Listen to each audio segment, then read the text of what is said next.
Oh, we're back. Vacuous Perspective 2023. We're back in a big way, aren't we? Back for another year. Well, yeah. Wow. We're back at the beginning of the new year. And I just checked to see, because I wanted to see if anything was happening in 2023. So far? Well, no, what's going to happen? I wanted more of like scheduled things. What's what do we got to look for? What's coming up? Yeah, what's coming up? And all I saw, and it stood out, right? Because there's a bunch of numbers here. Let me just read some of these out to you. Yeah.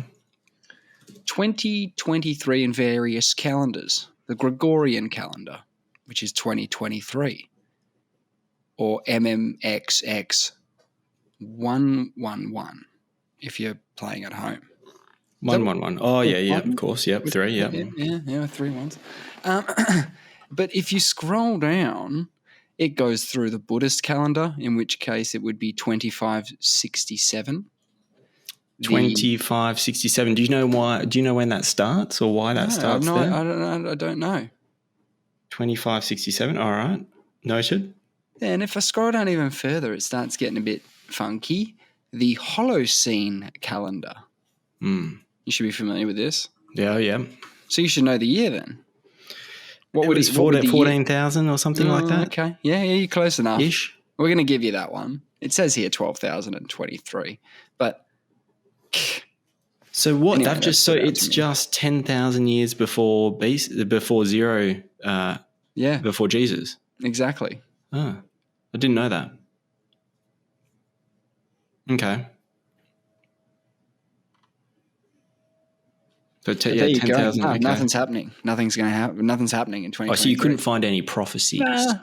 Oh no, I could look some of those up, but I didn't look in. No, I wasn't looking into that. I was looking more at what are we doing. Okay. Anyway, Nate, Happy New Year. Happy New Year to you too. Got to Happy give you one New of them. Year. Have you had any dreams this year? Dreams? Yeah, I did. Yeah, a weird dream. Oh, tell me. No, I can't. I only remember that I had a dream, but I'll think about it. So tell me if there's any items you can recall, like any specifics, it would help me.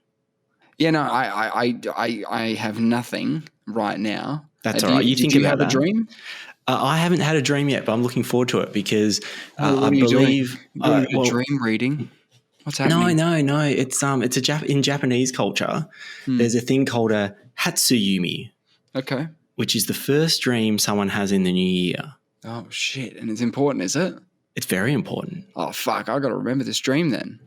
Because the contents of this dream foretells the luck that the dreamer will receive in the ensuing year. Interesting.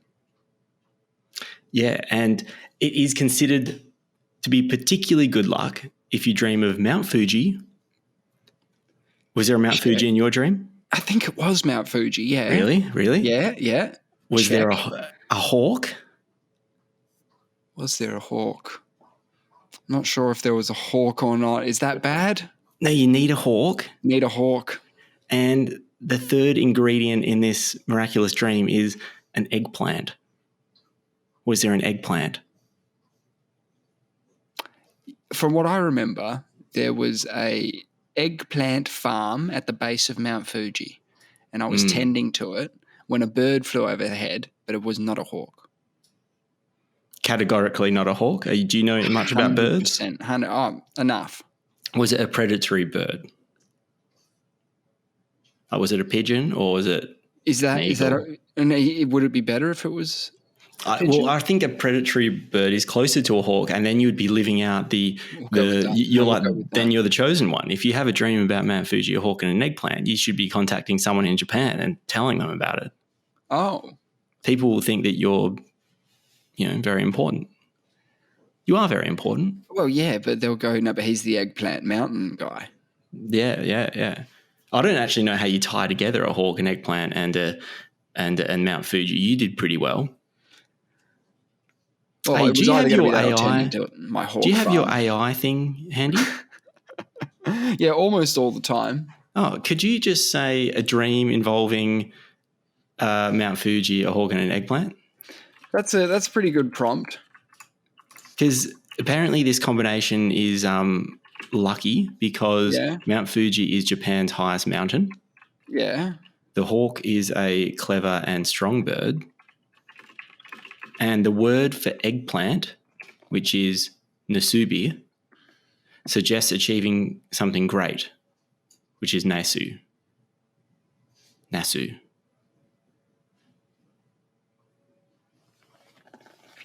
Okay, I typed it in. I don't know if you're going to like this one. No? Okay. Dreams can be very strange and often difficult to interpret. It's possible that the objects in your dream, such as Mount Fuji, an eggplant, and a hawk, may symbolize something personal to you. Alternatively, they could simply be random images that your brain pieced together while you were sleeping. Without more context, it's difficult to say what your dream might mean. Do you have any specific questions about the dream that I might be able to help with? See, okay, it didn't like the word dream, did it? It didn't like that. No, it's loving it, but you have to sort of say, write a dream. You have to tell it to do that. Like at the moment, I gave it nothing, so it thought I had a dream about that, and it was going, look, I don't know what it means, but do you have any specific questions? So you could go deeper with it. You could be like, yeah, I've got some more questions if you wouldn't mind. Well, tell it to write a dream. Yeah, write a dream. Okay. Or have a dream. Now, tell it to have a dream and tell us what happens. It's had a go. Here is a short dream involving the items we've discussed. It's amazing that it wouldn't do it the first time because you phrased it wrong. Yeah, and then you just do it, you just write it. And you're like, all right, I'll write it. All right. You're standing at the base of Mount Fuji, admiring its majestic beauty. Suddenly, a hawk appears and lands on your shoulder. It seems to be trying to communicate something to you, but you can't understand what it's saying. As you stand there trying to decipher the hawk's message, you notice an eggplant lying on the ground nearby. You pick it up and realize it is glowing.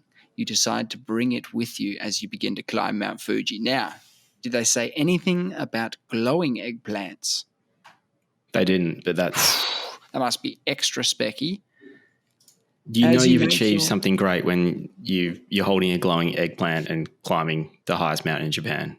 It gets better. Wow. As you make your way up the mountain, the hawk continues to fly alongside you, occasionally stopping to perch on a rock or tree branch.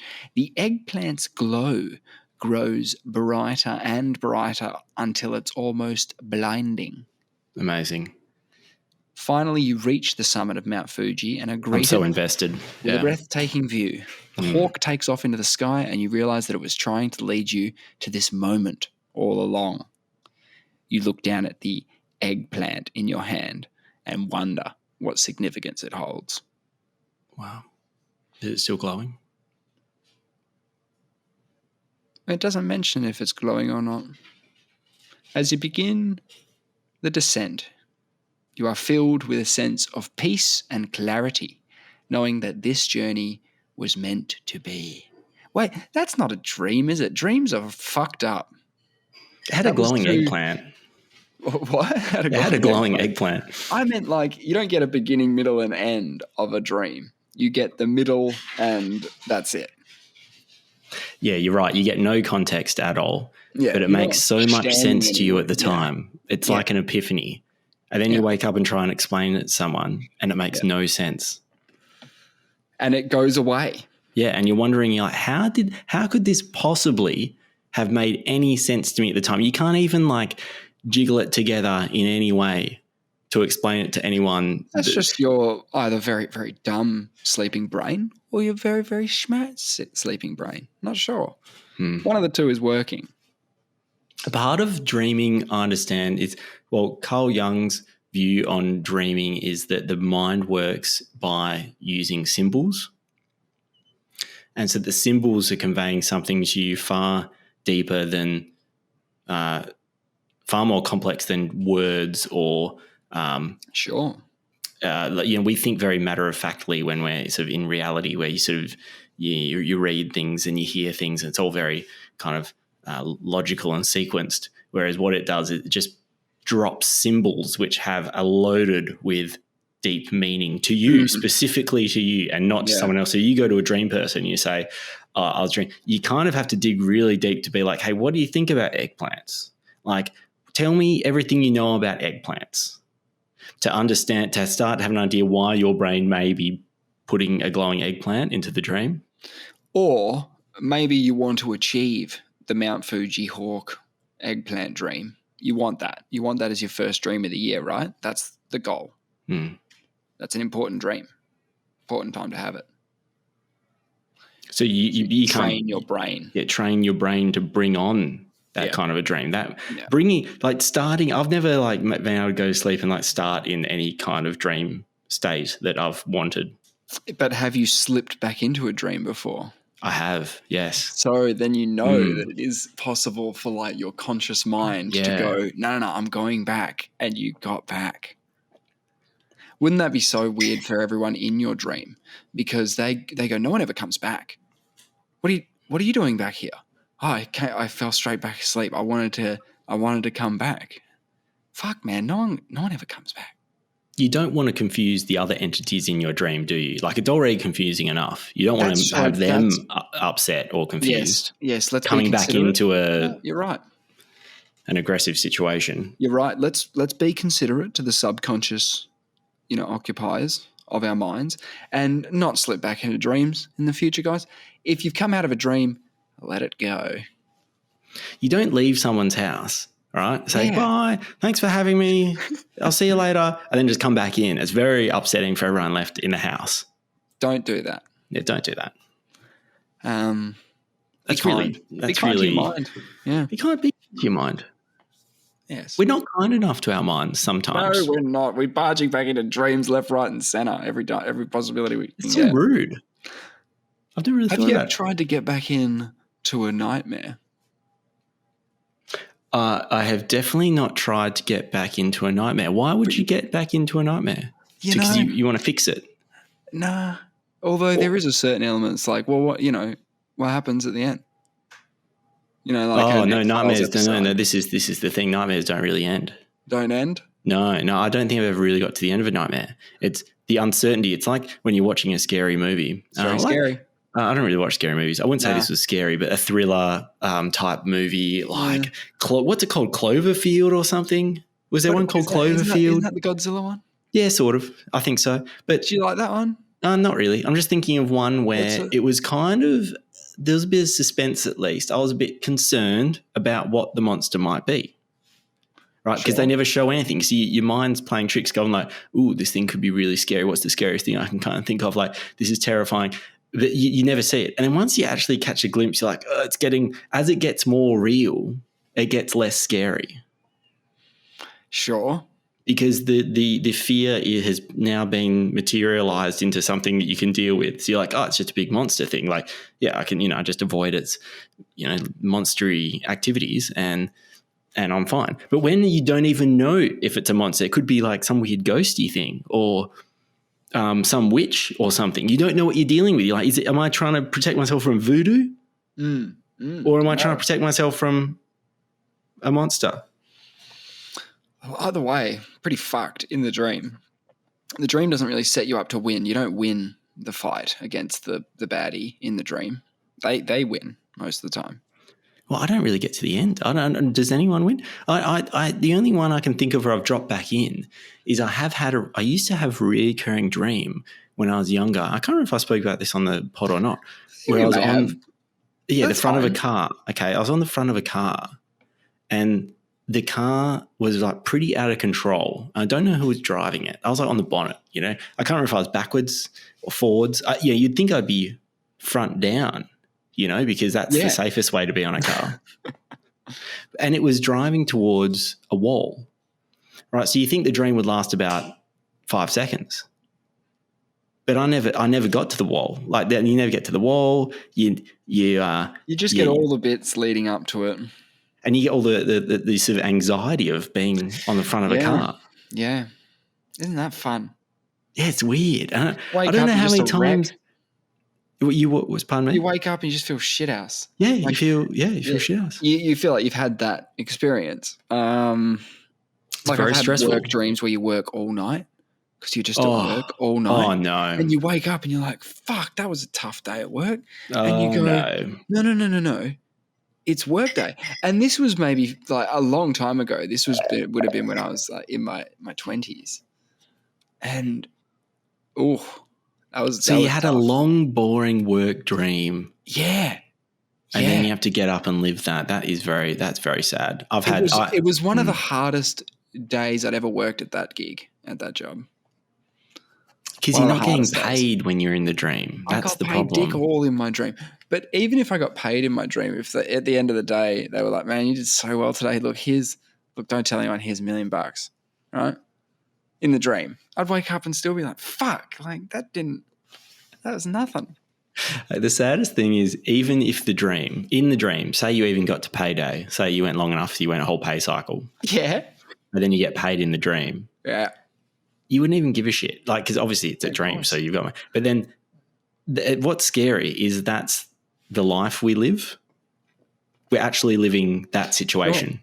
Sure. I mean, it's not all bad, but I would prefer it if the dreams were ongoing, meaning when you go to sleep, you pick up where you left off. Oh, okay. So like your a series. Dreamer's aging. Yeah, your dreamer's aging. You know, your dreamer's doing stuff. Like he could be doing other stuff. Dream me could be living a completely different life. I'd be like, man, I'm going to have more naps. How weird would that be? Because every time we wake up, we continue on from where we left off. I always wake up where I went to sleep. One time I woke up in the bathtub. How'd that happen? I don't know. I sleepwalked there. Oh, that's nice. When you were young? Yeah. I mean, I was like 12 or something. I was old enough to know better. I just woke up in the bathtub and I was like, oh, I don't know what I'm doing in here. No water or anything. Yeah. Another time I woke up knocking on the door of my neighbour's house. Yeah.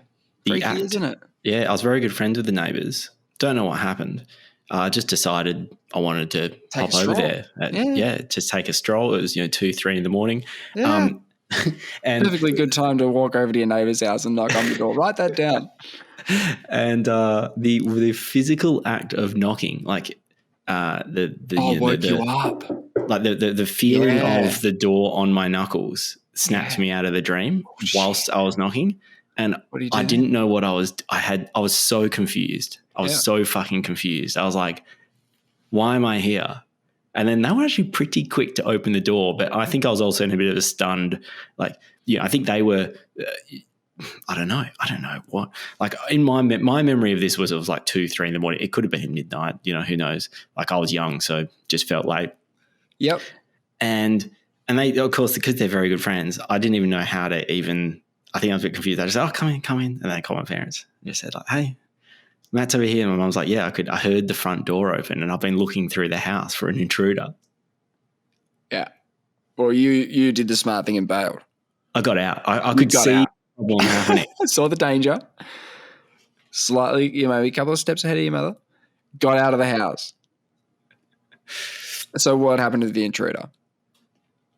Oh, that was just left in a bloody mess. You don't break into a martial arts instructor's house where the family met at jiu-jitsu and have a martial arts school. Neighbours must have been worried. They were like, if Nate's come over here for refuge, what's happened? Like to the martial arts instructors. You just bailed though. You just wanted to bail. You just wanted to have a bit of a chill elsewhere. Yeah, I was just done. Done. Speaking of my brother, he would have been in the room next to me at that time. He lives up in Fitzroy Crossing now. And have you heard what's happening up there? Yeah, it's wet. Yeah, it's flooding. Real wet. Record floods. Yeah, right. He sent me some videos of going to get milk this morning at the IGA and some fucking boat ramp. Oh, man. Oh, boy. And I'll send you a couple of snaps of it. It's pretty cool because it floods every year up there. It's standard stuff, but these are something else. Yeah, that's crazy. So I'm trying to do something on my computer and I'm having some issues. But what else? What have you been doing this fine 2023? The new year? Yeah. Yeah, not much so far. Yeah, no, I'm just relaxing. I haven't gone back to work yet. I was watching this. Speaking of dreams, this is a bit dreamy. I've only watched one episode, but we spoke briefly about Kaleidoscope. Yeah, okay, the Netflix one where you watch it in whatever order you want. Yeah. I've watched one episode. I watched episode 3. It's called Green. Yeah, because it's color green. Yeah, I think there's a few. They're wearing some. The color green does feature a bit more in this than you'd otherwise think. I think each episode is kind of going to feature that color a little bit more, so you sort of remember what happened in that particular episode. Because I don't know how it's going to work because I've only seen one episode. Yeah, so you're early. I'm early. I don't really know if the next episode or the next whatever one I watch next is going to focus on a different character or a different backstory or something, because I think it's all just going to tie in at the end, right? That's the only way I can see this working. That's got to be the aim. Yeah. Otherwise, they must be all different times and places and things like that. So otherwise, I can't see it working. Mm. But it was cool. I like the style of it. I'll have to start watching it, I guess. Yeah, it looks pretty nice. I'll put it on the list. Yeah, put it on the list. And also put on the list a show called, it sounds lame, it's called Magic for Humans. That does sound lame. Sounds really lame. Is it good? Yeah, I thought, okay, I was Googling briefly. Why is my keyboard not working now? Oh, I see why nothing's been working. I started, after I watched 2 episodes of it, I had to Google, is this shit real? Because I was asking questions. You're watching a magic show and you're asking questions? Yeah, but there were too many. Too many what? Too many unbelievable things? Yeah. Like to the point that he sort of plays pranks on people. So he kind of goes around the streets and plays pranks on people. So maybe it doesn't work every time. That's also a key part of it, because he could try the trick 10, 20 times if he wanted, and just take the best reactions and the times went right. He's not going to show the times he failed, and I hope there are times. Otherwise, he's a freak show. But his name, I'm going to type in Magic for Humans, dude. So it's one guy? Yeah, Justin this is on a show? Yeah, but you've shown me something by this guy before, and I didn't realize it until recently. Justin Willman is the fellow who made a guy think that he disappeared. About 5 years ago, I'm pretty sure, you showed me a clip of this dude who everyone's an actor in the crowd, okay? And he's setting this up to mind fuck this guy. Yeah. Is this a Darren Brown thing? Yeah, it's like a Darren Brown thing. Yeah. And so this guy, this fellow turns up, I'm just calling, I don't know, fellow one, okay?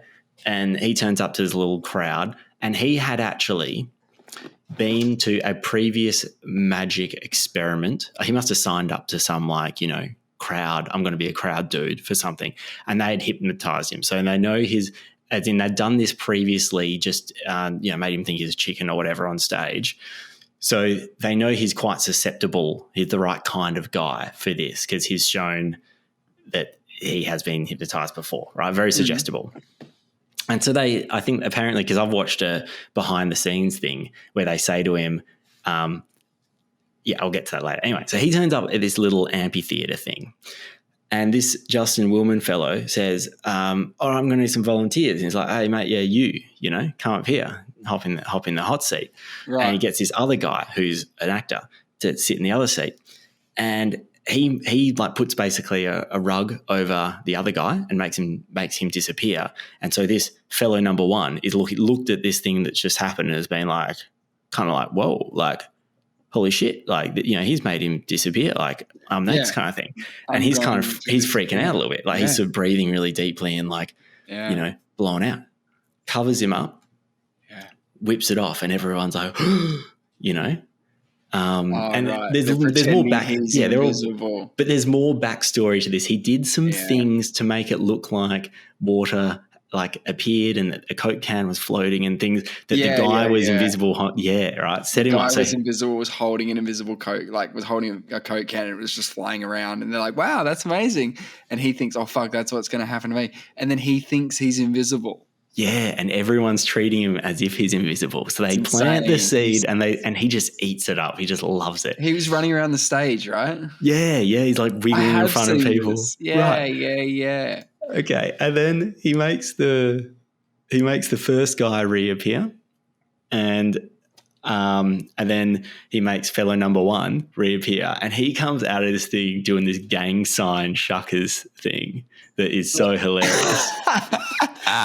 Because he's like, yeah, bitch. I was just invisible. He thinks he's fucking killed it. He loved it. He absolutely loved it. What happened? He said, then you can watch his behind the scenes thing on YouTube, because I was curious about, I was like, man, I started Googling this guy because I was like, man, is he for real? Anyway, and I just came across this behind the scenes thing, and they interview the guy, and they're saying this is years afterwards, and they say he didn't even know he was going to be on this show. So he's on season 1 of Magic for Humans, this guy. Yeah. He didn't even know. And the magician calls him a year later and says, hey, man, just letting you know, do you remember this time you came down the park and stuff? You're like, yeah, man, it totally broke my understanding of reality, I was so blown away by this thing, but it's never really come up again. He's never really thought about it too much. And what do? You just go on and live your life.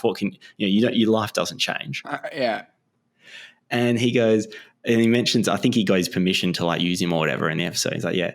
And then he didn't even know, but someone calls him up and he's like, man, you're on this TV show. He became instantly famous. I think he went from 400 followers to 17,000 kind of thing, because he was the dude that legit thought he was invisible. Yeah, it's amazing, isn't it? It's worth checking out. Anyway, so he broke his brain. He broke his brain. And do you reckon you'd get? Do you reckon you'd get would you take that hook, line, and sinker? Yes. I think there'd be a chance. Yes, because you saw it. I know. And how do you explain everyone that? Around you as an actor, you saw it. Everyone was surprised by it. Not just you. The other guy disappearing, holding the Coke can, all that stuff. And if you haven't watched a show if you haven't seen some people get done like this before, I haven't seen too many where there's pranks. So this is essentially what this Justin Willman guy. Get you. The right guy could definitely get me. Yeah. It was very well done. Anyway, so there was this. I was just watching season 3 of it. I didn't realize it was the same show. I just started watching with the girlfriend. That's briefly. Amazing. Yeah. But there's so many segments, and they're all blowing my mind. Fantastic. One of them, this isn't even a particularly exciting one, but it's short, and I can explain it. He prefaces the segment saying, us as humans only use 10% of our brains. That kind of cliche we've all heard. True. Or whatever, the idea is that we're not sort of fully utilizing our potential, right? And he says, that's pretty apparent. Yeah, oh, it is, isn't it? And he puts this stupid big helmet hat on that's a bit of a prop. It looks like a kind of a little bit of a computer thing. And he pops on this girl's head who's in the street with her boyfriend and says, it's some Asian chick. And he's like, yeah, so, do you know pi? And she's like, not really. They probably knows it's 3.14, but who knows? And, blah, blah, blah. And then so he goes, all right, well, look, you don't know it, but let me put this hat on your head and I'll dial it up to get the smart juices going. So you're really smart now. And he flicks over this big card and it's got pi to about 23 decimal places, and he flicks it over for about half a second or a second. You can't even you don't even see what's on there. It's so brief that flicks it to her, so she can see it. Yeah, flicks it to her, flicks it back around. Okay? Right, flicky. Yep. Flicky, and then holds it above her head so the camera can see it. her boyfriend can see it, or his boyfriend's not even looking at it to begin with, and just goes, all right, so just you can do it. Just channel pi. Just keep reading out pi to me. And she reads she gets it to like, the 23 decimal places or whatever it is. And the boyfriend is wicking out. Yeah, that's pretty wild. Because she gets about 10 in and he starts looking at this thing. He's like sort of like going, where's she even getting these numbers from? And then he realizes that he's holding the sign above her head. And then as she continues to get them right, she has to think about it. She's like, 5, 8, 1. Yeah, interesting. 6. What do you think's happening here? I don't know. This is what I mean. I don't know. That was my first thing, because I started to think there's too many of these things happening. And it's not magic. It's like a lot of it's like kind of more psychology, not magic, and a lot of it is magic. Yeah. All that Darren Brown stuff or the mentalism stuff, when they can plant, like they call it like a forced choice. So you think you're making a choice, but you're actually making the only choice that works for the trick. So if they need you to select the 8 of spades, they're going to manipulate you into picking that card. That's a good point. A lot of it, but some of it I just can't even, that would only be a very small part of the trick. Do you know what I mean? Like, anyway, the first 5 things I saw. Well, it's actually the big part of the trick, because the rest of the trick's done if you get them to do. Yeah, true. Yeah. It's all set up to flow from there. I did Google basically is magic for humans fake, basically. Yeah. And the impression I got from just the hits I got on Google was that it's not. It's all saying it's legit, blah, blah, blah. And so I don't know. I don't know if it is legit or not. But we've checked Google, so we've done our due diligence. We did. I read the headlines. I didn't even click into an article, but I thought it would just come up straight away as like 100% like proven. Bullshit. Yeah, bullshit. But because it didn't come up with that, I was like, oh well. I was even Googling, is it fake? But well, unfortunately, you want to know how he did that one trick, right? You want to know how he got the lady to do pi.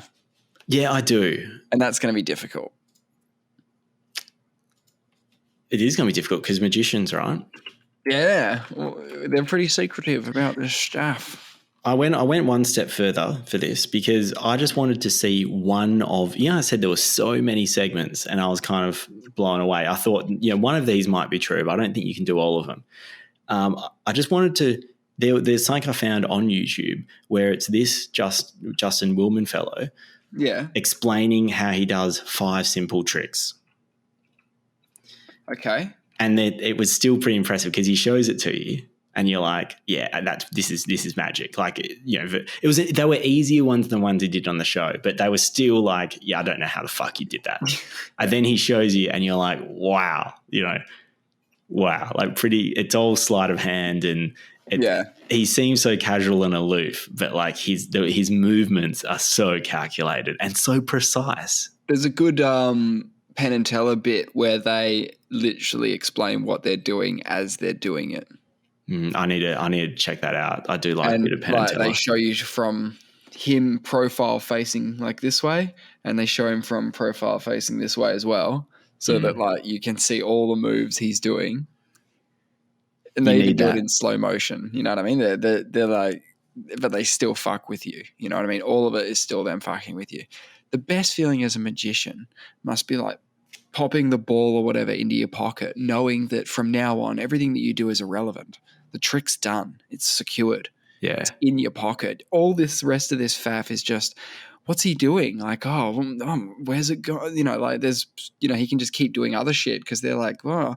But then he goes, boom, got the ball. And they go, fuck, that's really cool. Right? Yeah. To give you an example very quickly of one of the tricks that he did that kind of, when he showed it to me real, I was very confused. And then when he showed me how he did it, it sounds almost lame, is he says there's 2 parts. There's a hard part and an easy part. The hard part is essentially what it is he goes to you, I'm going to use my mind to cut up this banana inside the banana peel. We're going to roll a dice and get a number, and I will use my mind to cut the banana inside this banana into the amount of pieces, and I'm going to like open it up and show it to you or whatever. He doesn't explain it like that, but that's what happens, right? So you get a number.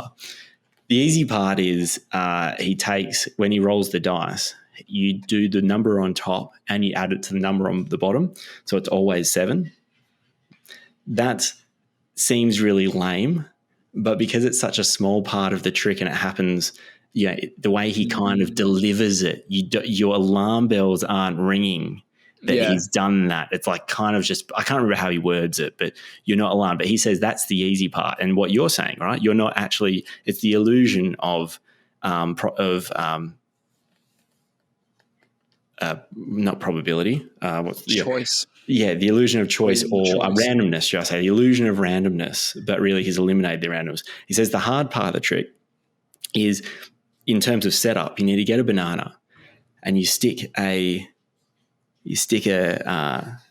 toothpick into like the back spine of it, and you wiggle it side to side, and you slice the banana up, and then you remove the toothpick and try and cause as little damage, just a pinprick, to the skin in the 7 places.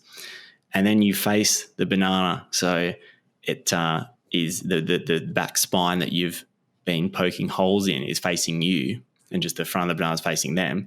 And then you've got to put it in the fruit bowl or whatever. So when you're doing the trick, you're sort of like, just got to grab a banana, and it seems like you're just grabbing any old banana.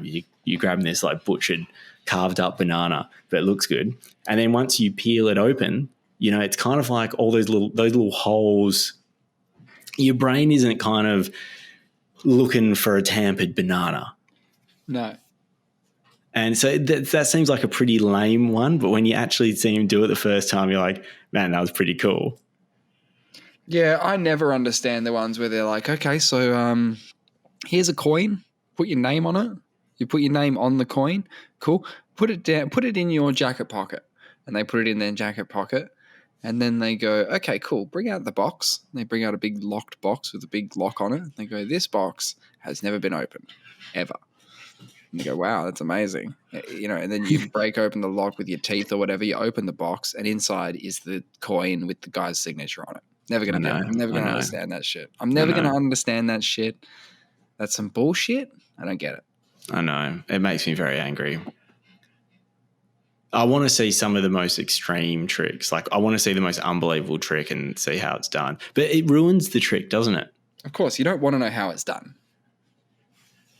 It ruins the magic. Yeah. Yeah, anyway, we'll watch a couple of those. Let me know what you think.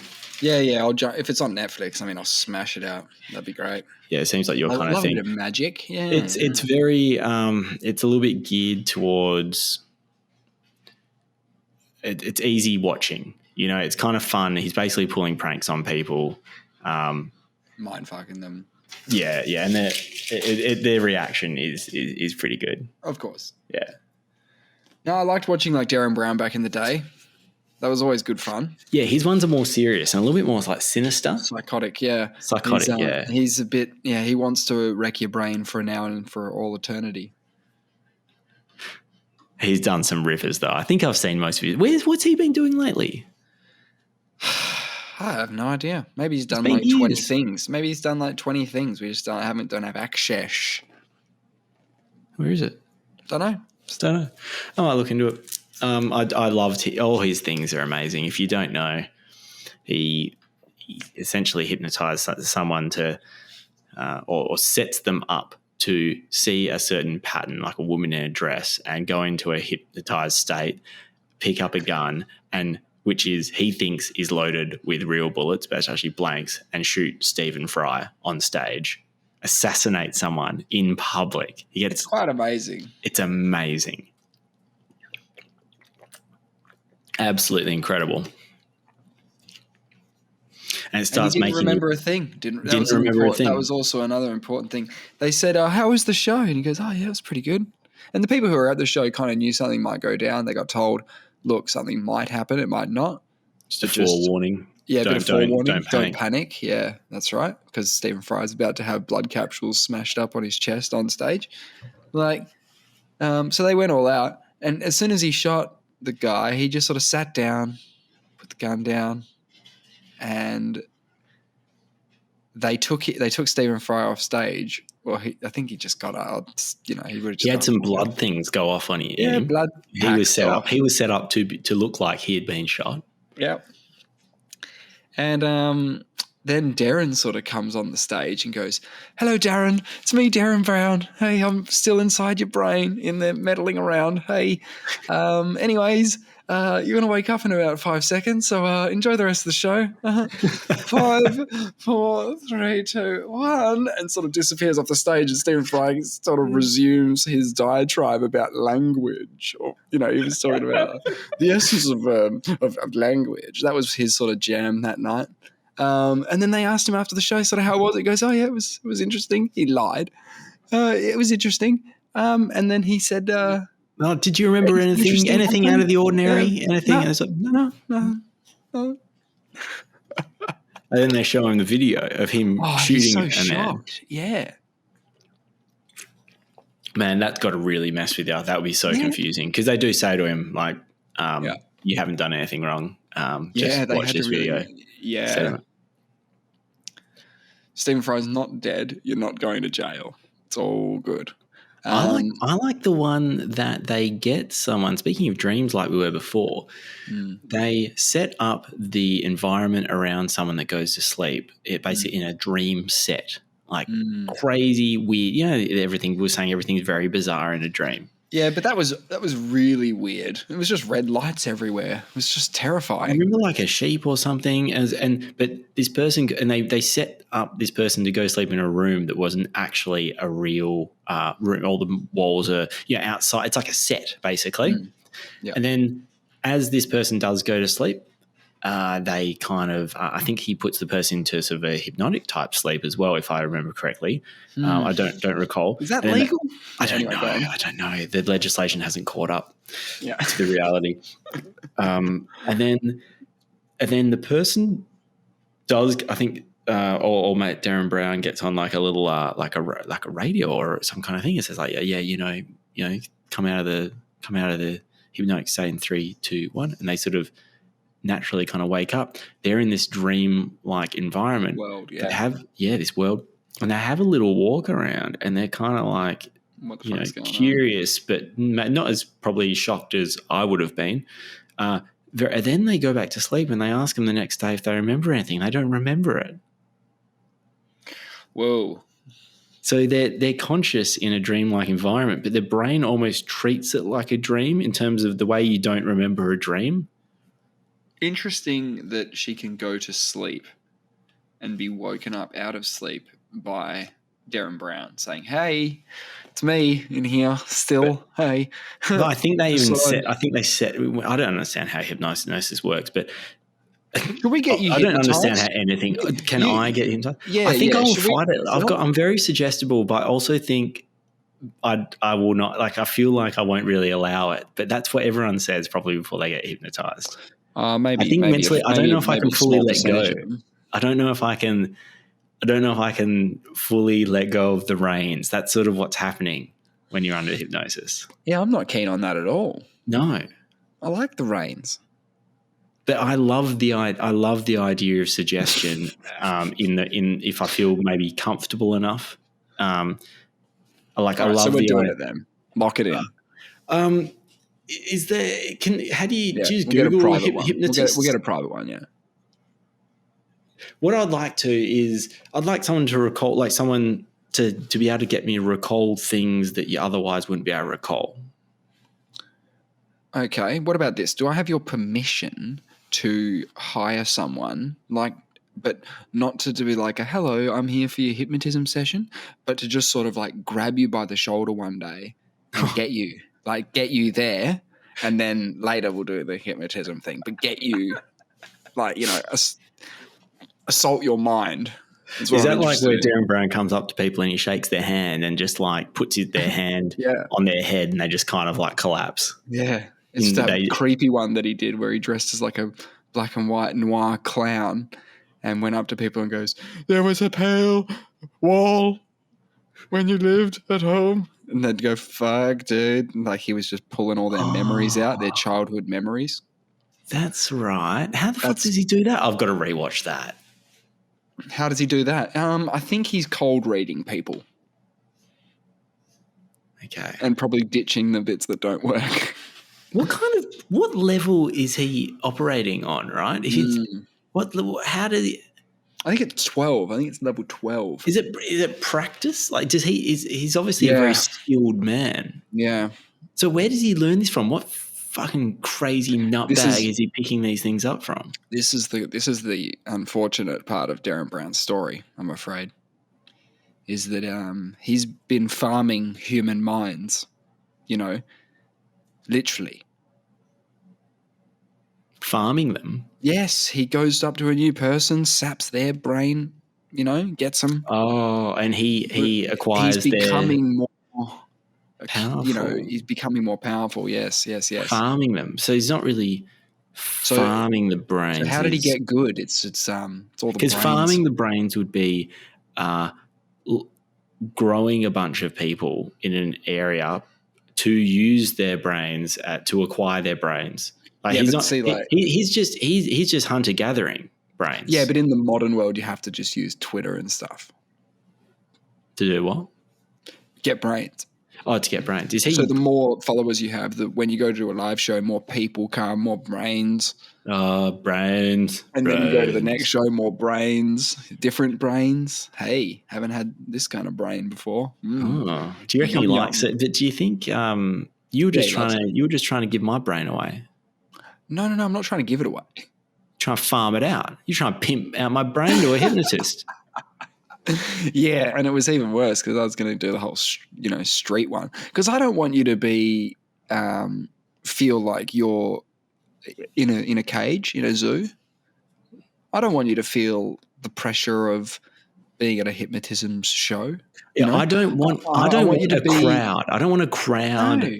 But you know what? That is part of the.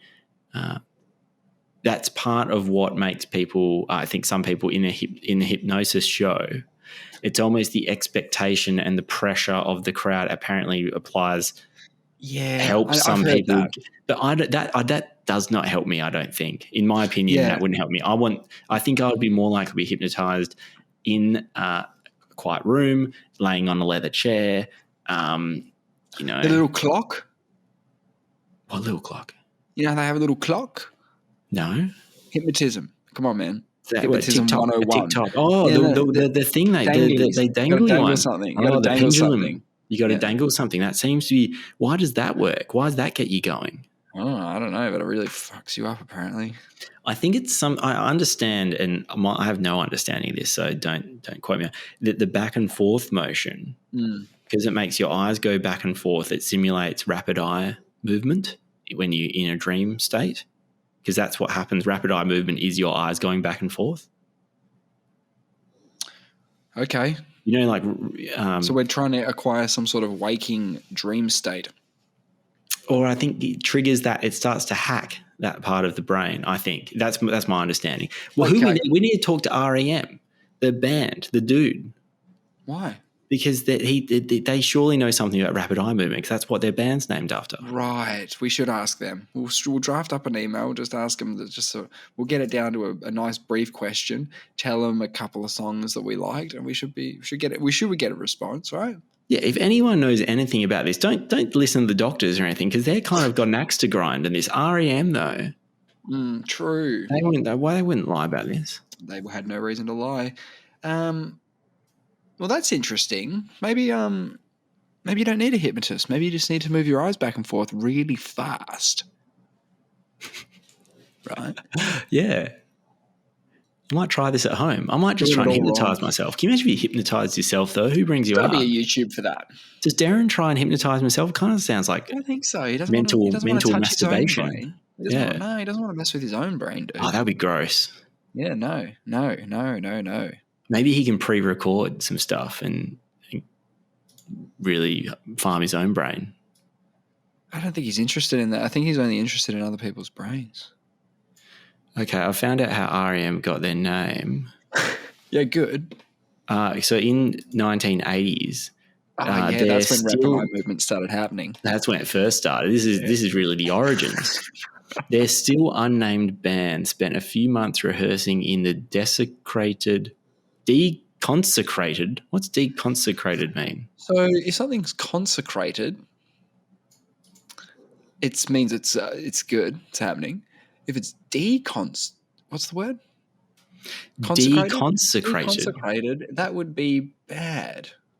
Man, you should check this out. Okay, let me just read it first. Their still unnamed band spent a few months rehearsing in the deconsecrated St. Mary's Episcopal Church on Ocone Street in Athens and played its first show April 5, 1980, supporting the Side Effects at O'Brien's birthday party held in the same church, performing a mix of originals and 1960s and 1970s covers. You just got to see a picture of this St. Mary's Episcopal Church. It's all that remains is some like tower from the front of it. This is as at 2015. And they did their first live concert there in 1980. Anyway, after considering such names as Cans of Piss, Negro Eyes, and Twisted Kites, the band settled on REM, which Stipe selected at random from a dictionary.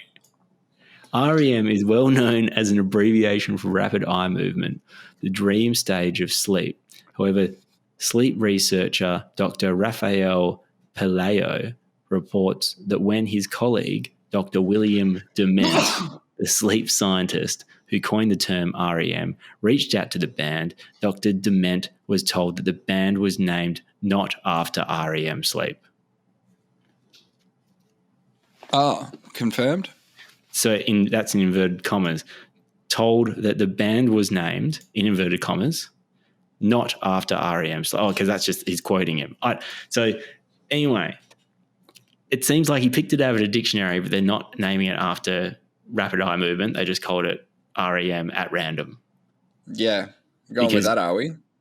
Because such names as Cans of Piss, Negro Eyes, and Twisted Kites wasn't good enough for him, apparently. Mm-hmm. True. Interesting. Cans of Piss. Wild. Here's a fun one. A couple of weeks back, we were talking about Armageddon. Yeah. Not me and you, but me and Moneybags. Yes. Regarding the film's premise, Ben Affleck asked director Michael Bay, wouldn't it be easier for NASA to train astronauts how to drill rather than train drillers to be astronauts? Good point. Michael Bay told Affleck to shut up. That's what you have to do in that situation. But they address this in the movie though, don't they? Because they need. Oh no, you're right. Like I was going to say, they need they need the best money can buy drillers. I think they do say something in it where he's like, you can't make drillers better than us, kind of thing. Yeah, it's not happening.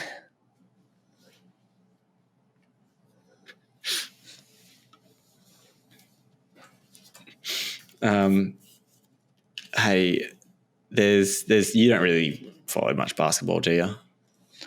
No. What, NBA? Yeah. Have you seen any videos in the last week? Probably not. Okay, there's just two you got to check out. All right. Okay, just type in Aaron Gordon dunk of the year.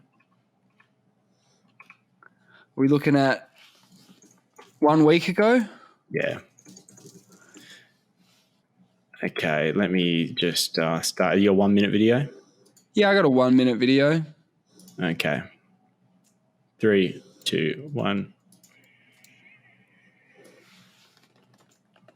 Okay. Running down, bouncing the ball. Yeah, okay. Okay, so he uses this Landry Shamet guy, I don't know who he is, as a crude ramp. Offensive foul. It got overturned. It got overturned? Apparently they can do that now. It was called a block, so it's and one now.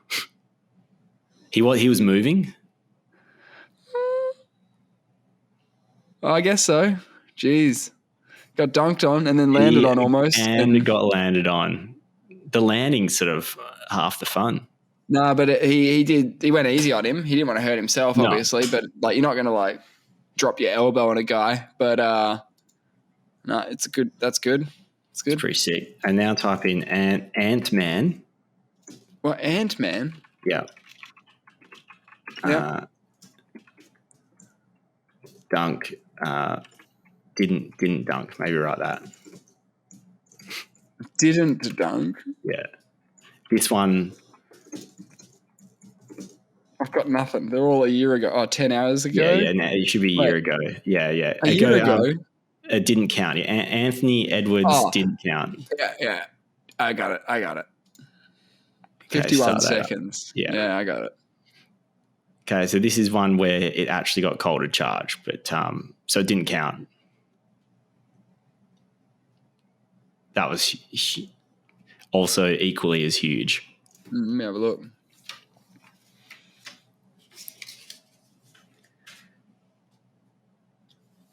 Yeah, it's pretty brutal. Yeah, that is disgusto.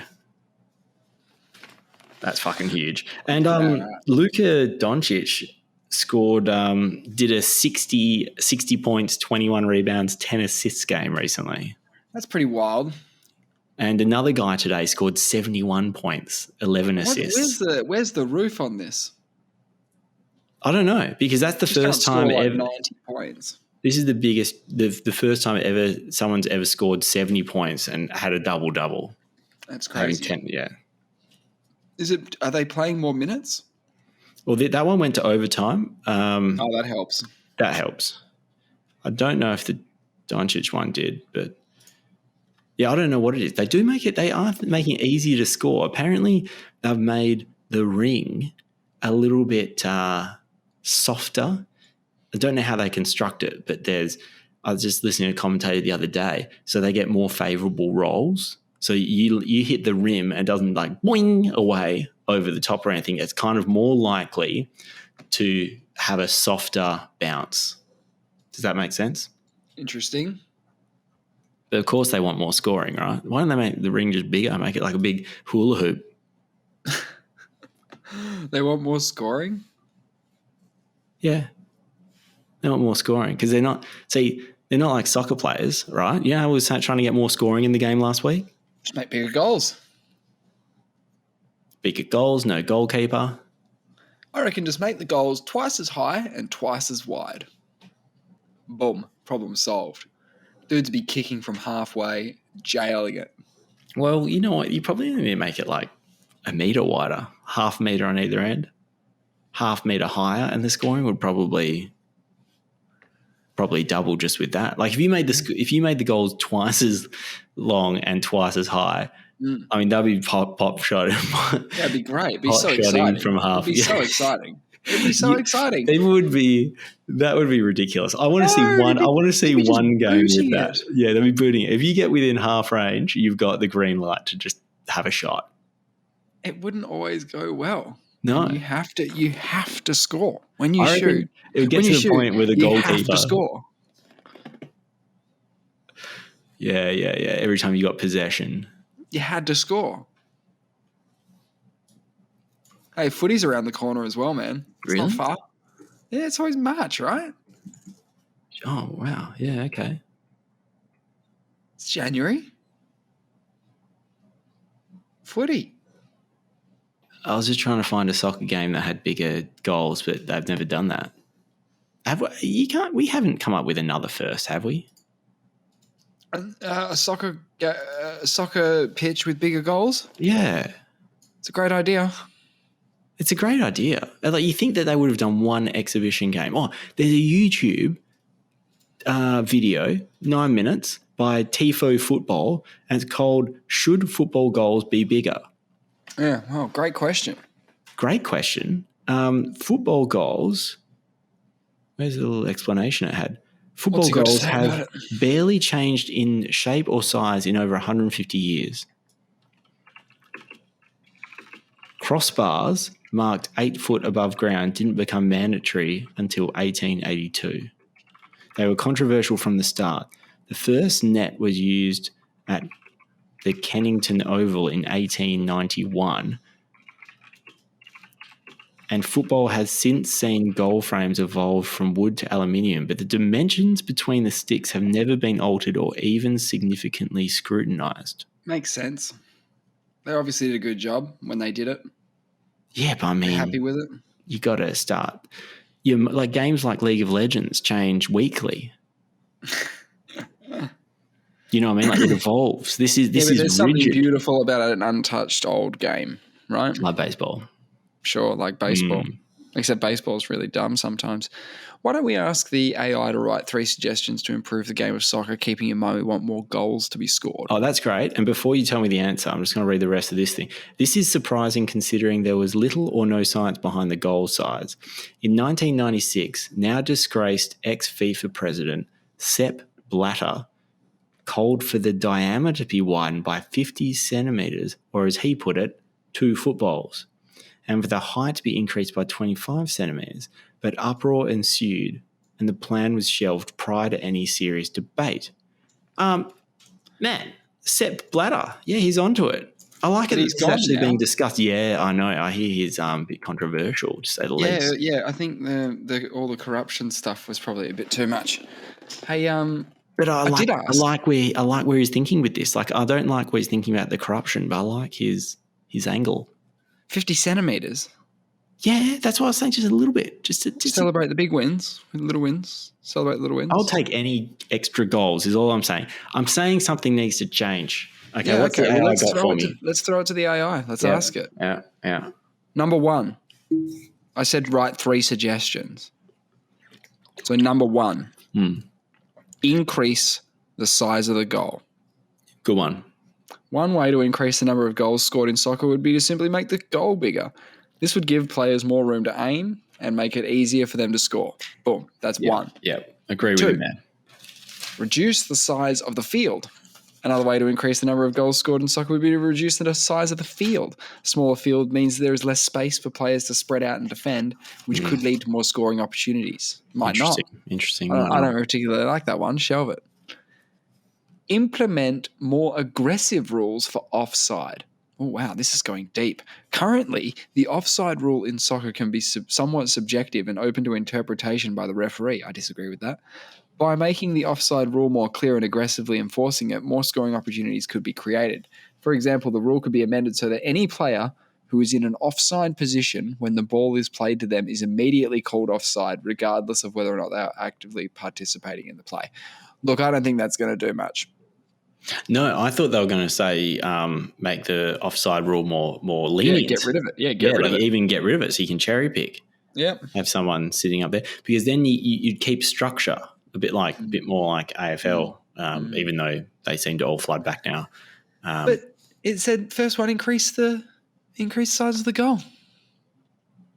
What I like about AFL is that in their preseason comp they changed the rules slightly. They experiment with new rules. Yeah, interesting. Like the 9-point super goal. Yeah, and then they did. They never adopted that into the game. They didn't. And they had the one where if it bounces off the post and comes back into play, it's play on. Oh, I like that. That's pretty cool because it happens so seldomly. But you want the ball in play, and that is a time when the ball naturally is still in play. There's no reason for it other than the fact that was the rule at one point in time. If you want a faster game, scrap that kick-out bullshit point and let's all have a full-on, ruckus down there in the goal square scrambling for that ball that's bounced back in.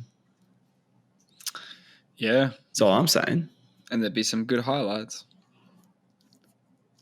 Oh, yeah. Imagine the ball coming off the post onto your foot through the goals. Yeah. Miracle.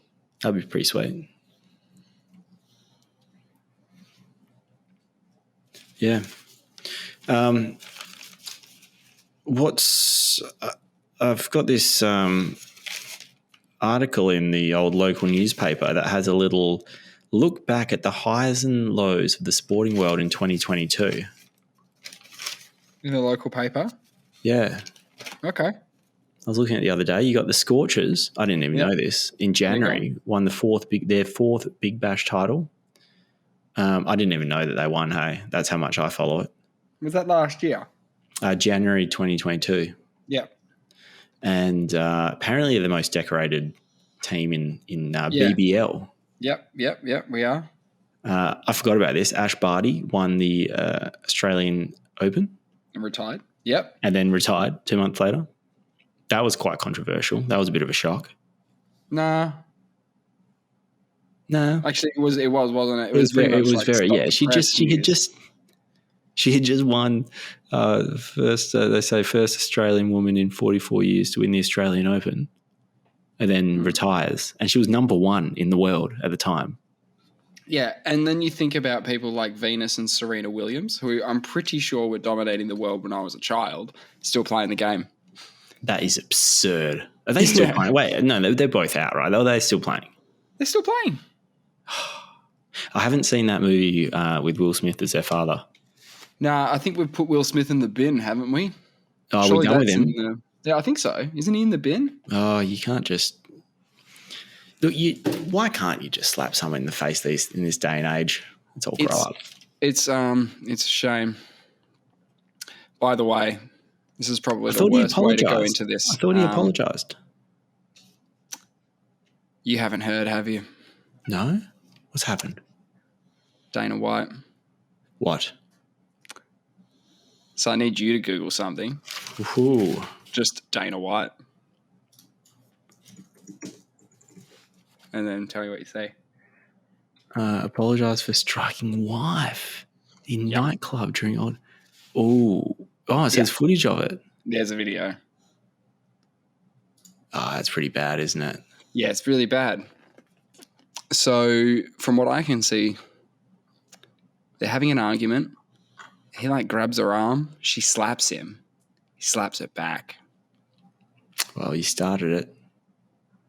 Not really. It's bad. It's bad. I can't see it for some reason. I'll find it. Because his job is to go out there and be the and promote and say it doesn't cause violence. And say that they're not thugs and that they're professionals and they would never do anything silly. And anyone who does do something silly, he'd call them a goof. So how does this happen, man? Okay. Firstly, you can't just obviously you just can't hit someone, right? Can't strike people, guys. You can't strike. But I've also got a problem. I'm not saying he shouldn't hit her. I've also got a problem with her hitting him. I do have a problem with that. I've got a problem. You're hitting someone. Yeah, the consequences are potentially different because I assume that she's not built like Dana White. But we're animals, okay? And sometimes we're emotional. And there's no excuse for what he did. Mm-hmm. All I'm saying is that if you poke the bear, you don't know what's going to happen. He can have a rush of blood. He's frustrated. Yeah, she's not expecting that, but who knows what he did to incite her to hit. Here's the problem. Just don't. You can't hit someone. Here's the issue. Don't get physical if you don't want to get physical. No, I agree. She probably shouldn't have hit him, right? He obviously shouldn't have hit her. But you're the president of a massive company, right? You're in public. You're having a public spat with your wife now, and now you've grabbed her. And I think you're hoping that she stops, right? But she doesn't stop. Mm. She starts throwing hands. Haymakers. Right. So mistake 1 probably occurred before all of this. Mistake 2, grabbing the arm. Yeah. Did he grab her arm? Did he? I think so. Yeah. Mistake 3, she slapped him. Mistake 4, he slapped her. Yeah, it's just it's held to a high standard when you know what people are going to say about this. First thing they're going to say is not a good look. it's not a good look, is it? This is Bad another look. not a good look, bad This look is situation. This is another not a good look situation. Booze is going to take some percentage of the fault here, right? Is it? It will in the eyes of was he drinking? Yeah, I guess I'd he was say at so. a nightclub. Yeah. You know, it was probably New Year's Eve. You know? It's a terrible look, and there's no excuse for it. It just, yeah. I don't like anyone. I don't like the hitting. You can't get physical. You can't do it, and she shouldn't do it. He certainly shouldn't do it. I don't even like saying he shouldn't do it. No one should do it. The other thing is, like, if you're into martial arts, right? I'm not saying Dana's like a full martial artist, but he does do boxing and stuff, right? Yeah. Don't you learn not to be a dick? Like, isn't that part of it? Because they, the dojo is just not training a whole bunch of weapons to go out into the street and cause mayhem. They're trying to, like, also teach discipline and, like, self-control and all this sort of good stuff, right? It's not like here's all these cool weapons you can use, right? Yeah, but you're forgetting the human nature element of this is that we are unpredictable, emotional, irrational. He's going to have to write all those words down. But here's the crazy bit, man. As soon as the video drops on TMG, right, because that's where this video is going to drop, it's met with, like, a TMZ interview with Dana White, where he sort of says after, he's sort of like, look, we had to show our kids and, like, tell them that it's fucking not on and stuff. It's all bad news bears. So, it's all bad. In some ways, something like this, when you look at it and people talk about it, maybe it has a positive effect because people say a positive effect long term. I just saw the video then, sorry, in the sense that people are more likely to talk about it and say that you can't do it and it's inappropriate. Whereas if you don't see the video, if it just happens behind the scenes and, like, low level people are hitting their wives, having someone at the president of the UFC slapping his wife out at the nightclub, it's getting all the press, it's getting all the broadcasting, it's getting all the discussion. Everyone agrees you can't do it. See what I'm saying? Without it, it's just quietly happening. Yeah, I know what you're saying. Almost it's out there to be discussed. I'm not going to say net positive. But no, we all have a chance to, what's done is done.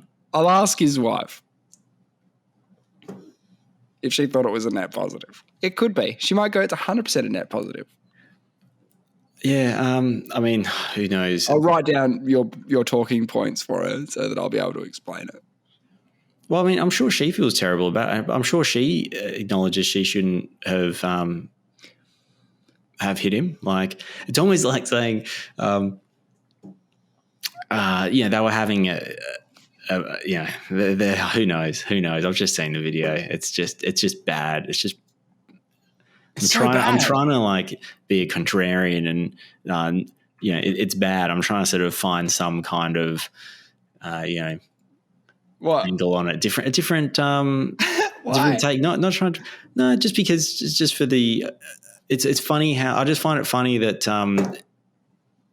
the focus is, it's almost sexist to focus on to not just, like, you got to take it in the context of this was like a relationship, like I don't want to call it a fight. Emotions were running high, and they just don't know anything. They were saying things. Well, clearly, like, we don't know anything about anything. No, other than the fact that they were acting mistakes unusually. Were made. Yeah.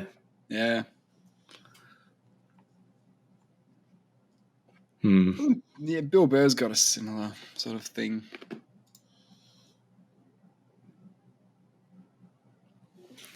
Yeah.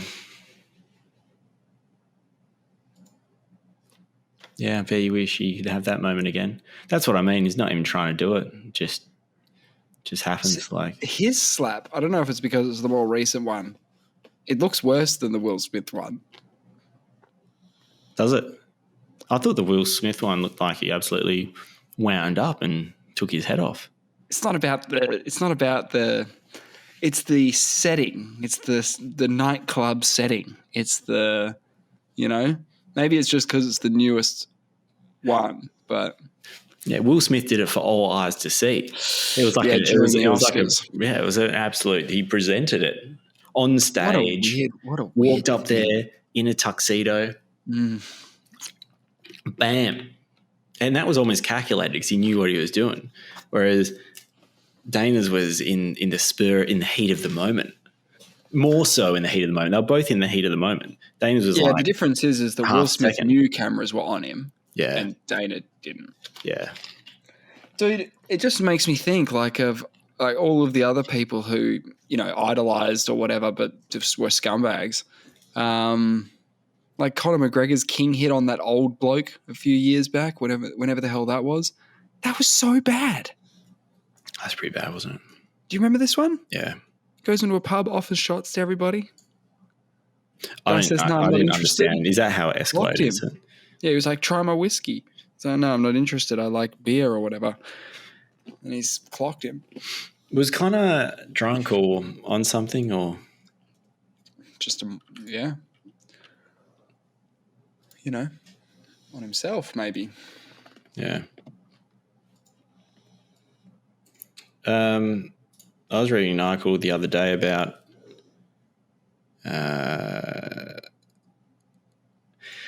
something called a zeptosecond. Is that a measurement of time? Yeah. Apparently they measured the time it takes for like an electron to move inside an atom or something like that. Why? So it's done in Australia, I'm pretty sure. Let me just find. I'm getting the article up. So scientists have now developed a novel interferometric technique capable of measuring time delays with zeptoseconds, which is a trillionth of a billionth of a second. Okay, so they measure time delays with zeptosecond resolution. The work was conducted at the Australian Attosecond Science Facility and the Centre for Quantum Dynamics of Griffin University in Brisbane, Australia. So they've used this technique to measure the time delay between extreme ultraviolet light pulses emitted by two different isotopes of hydrogen molecules interacting with intense infrared laser pulses. It sounds like a disco. Yeah, fun. So it's just a unit of time that they've measured, it sounds like. Very small unit of measurement. Very small, a billionth of a trillionth of a billionth, in fact. Mm-hmm. So this delay was found to be less than 3. Okay. So the delay that they calculated was found to be less than 3 attoseconds, 1 quadrillionth of a second long, and is caused by slightly different motions of light. So if you work out how many of those seconds you've got to live, it'll feel pretty good, right? You'd have money, you'd have trillions and trillions. Oh my God, hyperinflation of time. Yeah, trillions and trillions and trillions of like seconds on the planet or whatever. Oh, you're right. Yeah, if you have trillions of billions, if every second becomes a trillion billion seconds, you're laughing. So I thought it'd be cool. I thought it would make sense, right? Because I want to make something that goes faster than the speed of light, right? That's what I'm interested in. Okay. Speed of light's not fast enough. Let's get something a bit faster. So what's faster than the speed of light? Dial it up.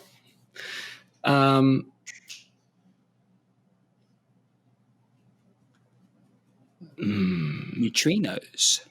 Oh, really? Yep. So we're going to saddle up a neutrino? That's what I said. Yeah, that's what we're doing. Shit.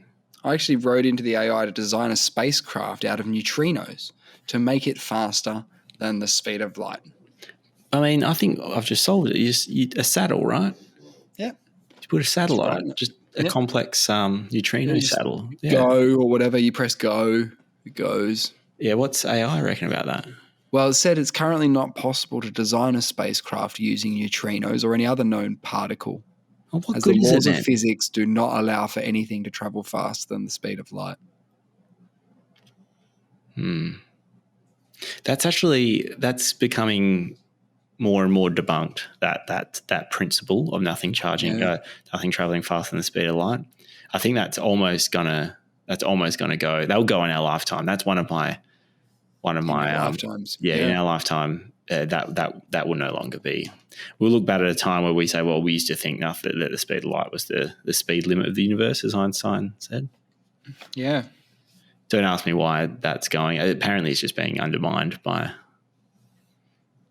things. This is talking about sending stuff faster than the speed of light, which we can send information. Yeah. Yes. And that's the old entangled electrons. Yes.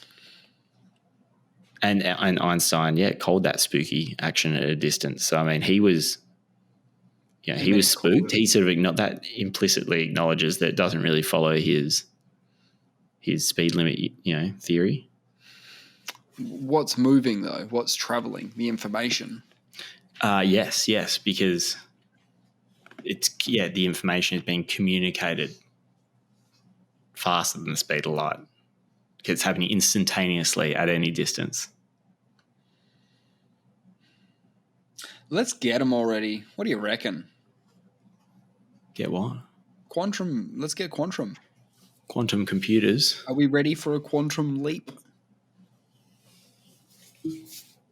I don't know if we're ready. Are we ready? I'm not ready. I'm not ready. I'm not even 12 times better. That's at a base level. But I feel like as we progress, as sort of society progresses, we know more stuff. When I say we, just collectively as the human species, we know more stuff. I probably know less now. Yeah, but I also feel like everyone's learning, like everyone individually is learning less, but collectively we're learning more.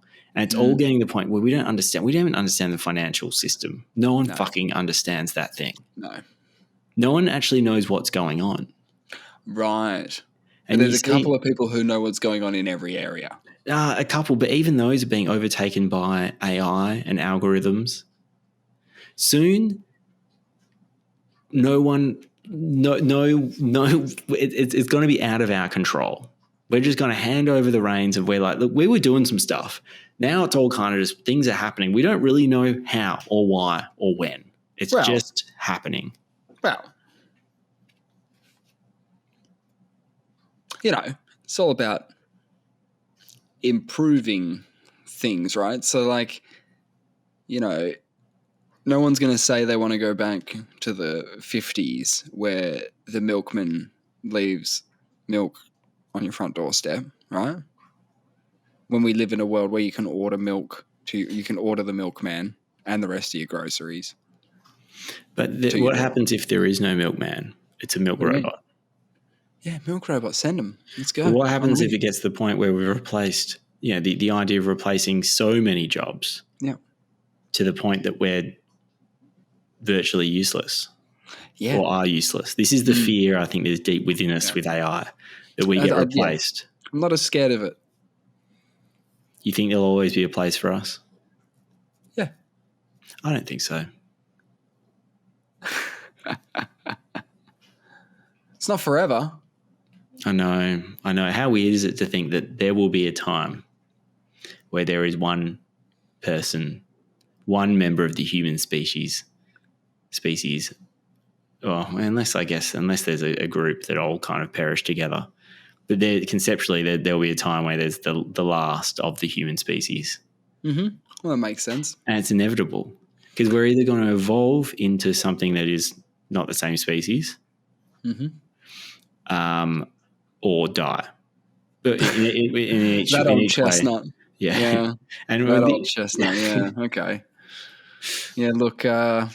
what year would you put down? What year are you going to say? If you're going to predict right now, so we can have it, because this will go in the record. All this is going in the record. Does that concern you? Not really. Concerns me a little bit. So what year are you going to give us that the last human will perish? What are you talking about? How would I know that? Hey, have a stab. Oh, okay. So if population decline starts in 2085, let's say 2,290. I'm going to say 10,000.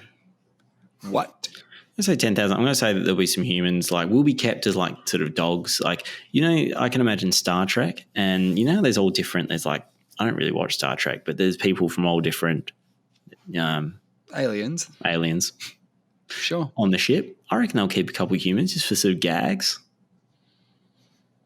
Pretty neat. They'll be like, oh, they offer some, a different perspective or something. I think they'll keep other animals' DNA to clone that instead. And humans? No, like dolphins and stuff. Maybe they think like dolphins should have been the humans of Earth. Ah. They prefer the dolphins. And then we just took over like a cancer, and they're like, oh, the dolphins were on a great evolutionary path, and they were doing so good. They were like 2 seconds away from jet skis. Dolphin riding a jet ski? No. Underwater kingdom, let's say. Oh, an underwater jet ski. Yep. Yeah, well, I'm going to say we're exactly halfway. So I'm going to use the Holocene as my halfway point. So if we're at 12,023, I'm going to give us till 2446. So 24,046. That's a lot. It's a lot. It is a lot. Most civs last like 1,000 years. Is that what the thing was, or was it? I thought it was like 10,000. I don't know. I can't remember what it was in that. 10,000. But I mean, ancient Egypt's like what? 3,500 BC. Well, older to like 1,000 BC. No, not even. Yeah, but they're still humans. Uh-huh. Yeah. So how long humans? Yeah, true. Okay, so yes, okay, I see. Wait, were we talking about? I was talking about human species. I was talking about civ. When does one start? Wouldn't we all just be considered one civilization at some point? Like objectively, if you're looking at us from the aliens, wouldn't they say, "Oh, the human civilization has been going from like I think 700,000 years ago or something like that"? What is the latest estimate? I think they found evidence of humans cooking fish using controlled heat. That's pretty exciting. 700,000 years ago. Don't know how they find that evidence. I don't know how someone hasn't cleaned it up. Yeah. How do they find that? It must be something buried, and they would know that from the depth that it would be like from a certain amount of depth. It's all millions of years ago. I don't understand that really. What is the land just falling on top of old land? Like, yeah, I think so. What? No, but like, what? Don't make any sense. Yeah, I mean, I was unearthing something out the front of my house the other day. It's just the path to the letterbox, but enough sand had gone on top of some of the tiles that grass had been growing on top. And the grass works its way across the other tiles, but to the point that I don't know who did this last, a long, long time ago. I didn't even know the tiles went all the way the driveway because grass has completely taken over that, and I could only see from the other end of it. So I started working my way back, going like, I'm going to expose these. How much more path is there? Yeah. And then there was like another half meter of path, and I was like, shit, didn't even know it connected because it just looks like grass now. And so I felt like I was doing a little excavation. Bit of secret garden action. Yeah, it's just a really boring excavation. It's like, oh, there's some tiles from 40 years ago. You might find something. Oh, I would love to find something. Can we get a metal detector and just – does anyone find anything? Like, do you want a metal detector? No, I want to go to. I do, but I want to search for pirate booty. Right. We need a boat. Yeah, and I think apparently Madagascar was an old pirate hangout. There's still shitloads of money in the ocean. Yeah, that's what we need to do. We need to do some more ocean archaeology. Right. We should put that in the calendar, right? Yeah, for something like maybe that Something can be to our do. resolution. Bit of a hobby, yeah. Use resolution. Nice a bit of search for Treasure. pirate booty at the bottom of, not the bottom, like a shallower part of Madagascar, like 20 meters down. We're talking like a couple of months. In a couple of months. No, we're talking like for a couple of months, right? Yeah. We'll probably need a couple of months to find broadcasting live from Madagascan waters. We could make that happen. Yeah. Treasure. No, there's actually a shitload of money in the ocean. Have you heard the estimates? No, I haven't. So this is lost money. To tell you this. Yeah, how much treasure is in the ocean, right? The short answer, this guy says, is $60 billion. Ooh. Wow. Can you keep treasure you find in the ocean?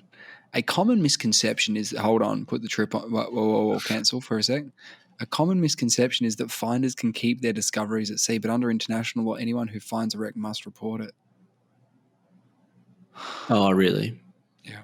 But you gut it, right? You gut it of all its... Oh, right. And then you go, found it. Yeah. Then you get to name it, yeah. And they'll be like, oh, this one had plenty of gold on it. We've been looking for this boat. Where's the gold? It'd be hard to get it off the ocean floor. Gee, that would take some... What do? You don't fill your wetsuit with the gold, then you sink. We'll work that out later. I mean, I think there's still some legalities involved in actually getting this stuff out of the water. So we'll see how we go. But until next time, we'll see you next time.